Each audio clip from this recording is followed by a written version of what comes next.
লইছে আর ওয়াইফ আছে আর মেয়ে আছে আর বড় ভাই আছে। বড় ভাই মানে এইটা আপনার মেয়ে? সপরিবার। জি। কেমন আছো ভাই? তোমার কাছে খাবার কেমন লাগতেছে? ভাবি খাবার কেমন হইতেছে? আচ্ছা তুমি কি খিদার তারা এখানে আয়া পড়ছো খাওয়ার লাগিয়া? তোমার আব্বু কিন্তু এই মাত্র বলছে। ভাই ভাই ভাই তোমার আব্বুর জন্য আসছো, আব্বু নিয়ে আসছে, তবে তোমার খিদে লাগে নাই? এটা শিওর? এখন তো কেমন আছেন? আচ্ছা আপনি যে খিদের তারা কি ঢাকায় ছুটে আসছেন খাওয়ার জন্য? আসলে ভালোই লাগতেছে, গরম গরম সবকিছু, ভাতও গরম, তরকারিও গরম, ভালো লাগতেছে। আসলে ঠান্ডা জিনিস তো মজা না, গরম জিনিসই সবই মজা। আচ্ছা আমরা একটু আগে শুনছি ভাই খিদের তারাই আয়া পড়ছে আপনাদের নিয়ে। আচ্ছা এটা কতটুকু মাশাআল্লাহ মাশাআল্লাহ, ঠিক আছে।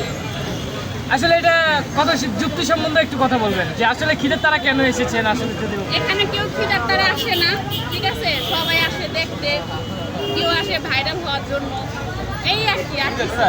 খাবার খাবার জন্য, তাহলে ভালো নাকি খারাপ এটা জানার জন্য, এতটুকু তো। তাহলে আপনি ভাইরাল বা অন্য কোনো কিছুর জন্য আসেন নাই? না, দেখার ইচ্ছা ছিল, চিন্তাছি, ইউটিউবে দেখতাছি, ভিডিওতে দেখতাছি, যেমন দেখছি আলহামদুলিল্লাহ। আচ্ছা আচ্ছা আপনি কেমন আছেন? ভাবিকে কেউ ডিস্টার্ব করবেন না। খাবার কেমন লাগতেছে? ভালো। আর এই প্রথম আসছেন না আরো একবার আসছেন? এই প্রথম। মানে আপনি এখানে মানুষের খাবার দেখে চাঁদপুর থাকা অবস্থায় কেমন ফিল করছেন যে মানুষ খাইতেছে? উদ্যোগটা ভালো, ঠিক আছে, কিন্তু মানুষ খাবার বেশি নষ্ট করতেছে। আমাদের মাঝে নিজের